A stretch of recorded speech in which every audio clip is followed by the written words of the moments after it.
Who's up? All right, How are we doing, Mr. Kirk? Yeah, hi. This is, I'm not going to sit here and act like I'm going to be like a debate king here. You have 10 years of experience on me. And I had a quick question, though, about on abortion, if that's okay with you. Right? So I think when we talk about abortion, I think we really get into this idea of like when we should assign personhood, right? So you clearly believe that life begins at conception, and I think it would be better if we shift that metric to a more based on sentience. And I believe that and the question I have for you is that since you believe that life begins at birth, let's say we have a person that's grown to old age and they have died and they have absolutely showing no brain activity at all. Would you believe that shooting that person, that dead person, is the equivalent of like a human life? Yeah, I mean, it is a human life, but those are two totally separate things. One is no more, and the other one's not yet.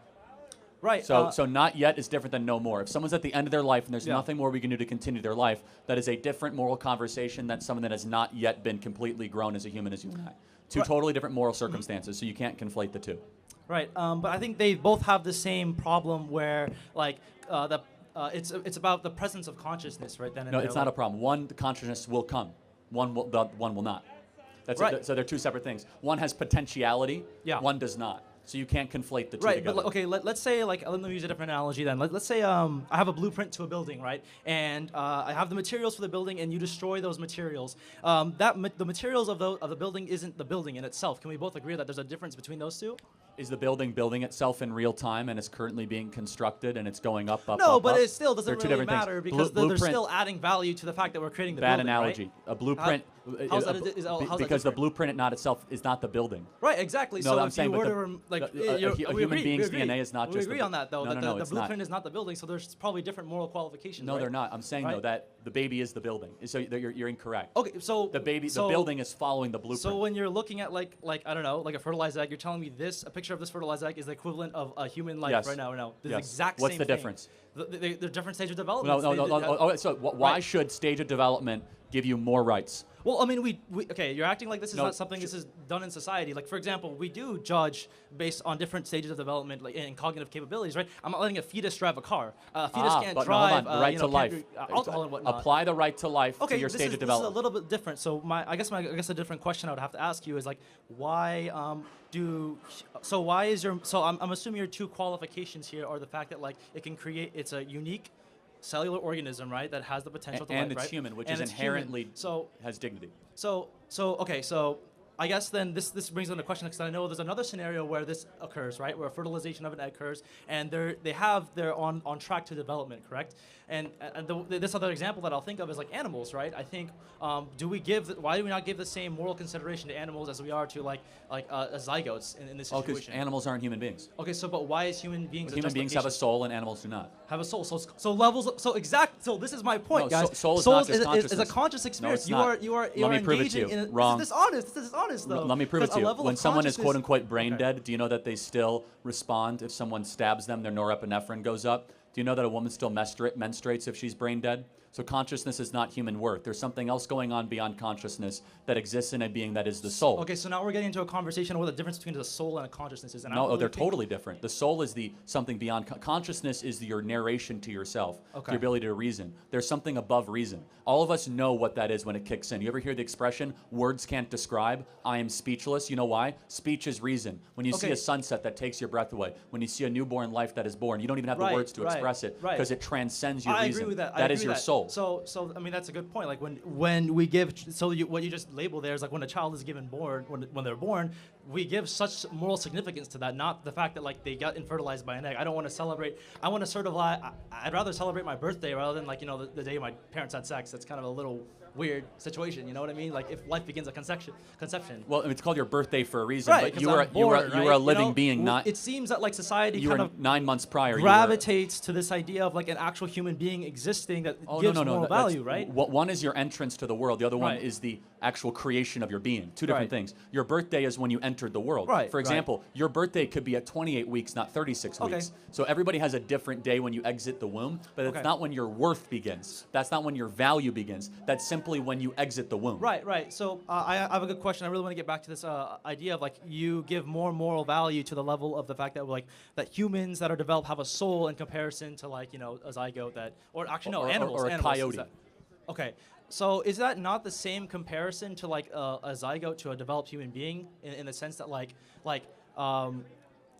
we are a higher functioning conscious being in comparison to like this other thing that we can just actively kill whenever we want? It doesn't matter. I mean, can you actively kill a 1-year-old? Doesn't have as much acuity as you do or consciousness. Right. Yeah, but like I mean, that's not the, can you kill a 1-year-old? That's the same thing because like this is like going back to my like what's the idea difference of in a sentience, 1-year-old right? and a 1-day-old zygote? What's the moral difference? The level of consciousness. Oh, right? so one's bigger. One's more developed. One's older. The consciousness is completely irrelevant. Sure. Because just so you know that a 1-day-old out of the womb doesn't have a lot of consciousness at all. Okay, sure. It that's can't fine. speak. It can't really. It's kind of like disembobulated. But you don't get less rights for that.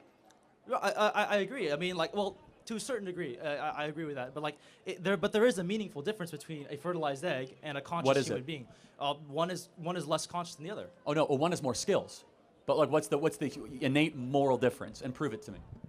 Because it seems like we do restrict rights, and we do actually change rights based on development and consciousness. No, about life. So like a 4-year-old. Right. What is the innate moral difference of a 4-year-old and a zygote?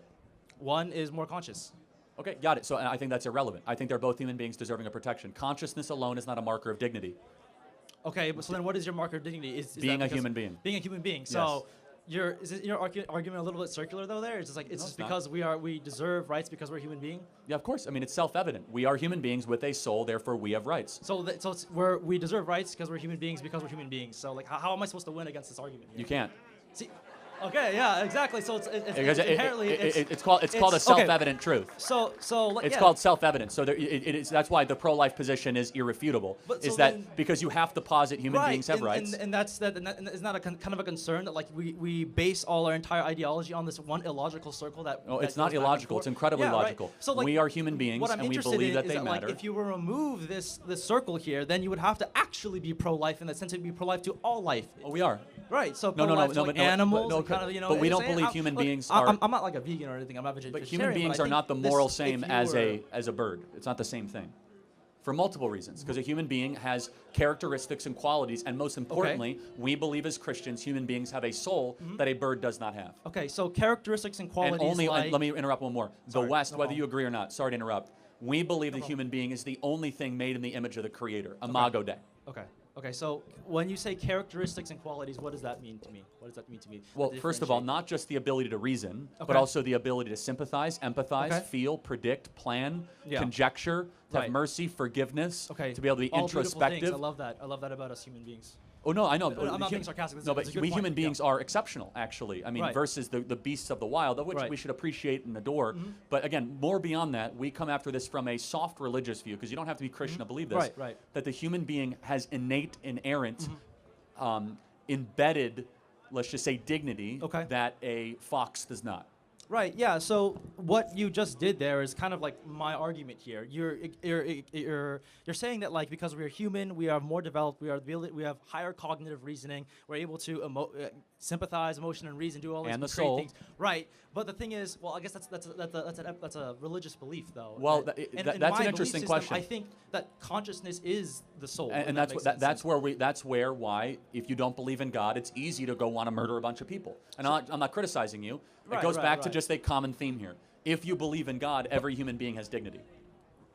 Well, you're kind of intuition pumping there about saying if it's murder, because we haven't really discussed, we haven't even agreed on whether the zygote is of course, if it's a human being and the elimination of human life is murder. But that's fine. We're just, this is why it's very hard to change people that don't believe in God to be pro-life, because you don't necessarily believe that human life is necessarily special. No, I mean I do. But you might think it's like unique and it's like interesting. It is but you don't believe it's made in the image of a creator. Okay, yeah. And that's fine. And that's why we tend to be the pro-life champions, and those that don't believe in God don't. And that's okay. Okay. It's just that clarity is important for the audience. Okay, so I guess we can keep going back and forth. I'm sure you got a whole lot. I'm gonna give it to people. But I do. You've been great. I do want to have a good question with you. A question about that I want to leave off on is. So it seems like I think you're pretty set in stone in this position, and I would like to ask, what would I have to do or prove to show you in order to convince you that pro-life isn't the answer that society should be seeking for. I mean, it would be an impossibility. You have to prove to me God doesn't exist.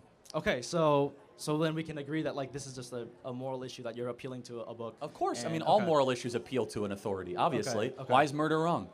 I mean, because it. Well, the reason, if you want to talk about morality, we can talk about morality too. Abortion is a moral issue, of course. It is. Yeah. But the reason why our whole conversation is laced with morality. But in order to kind of like reduct it to like a textbook or a book or a specific like. Well, why? Where do you get your morality from? Well, I think morality should be based on like what is the best choice of action to help society progress. Okay, so okay, got it. What if society agrees we should kill the dumb people?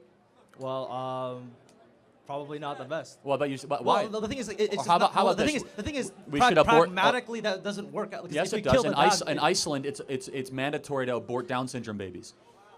Okay. It's best, right? Down syndrome people are a strain on society. Why do you say it's wrong?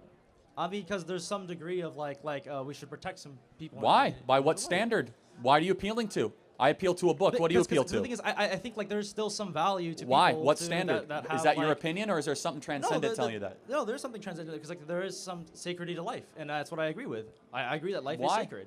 That's why I would agree that if you adopted a more broader pro-life stance, I think I would be more on side of that. Like if you want to have a society where we're forcing women to breed and pump out children, then I would say you would have to create that society where like it is more able for them to do that, and in addition to not be indiscriminate between life. So I think I would agree with that sentiment, right? Thank you for your time. Appreciate it. Sorry, yeah. Thank you. Hat? Yeah, I'll give you a hat. Thank you. Hey.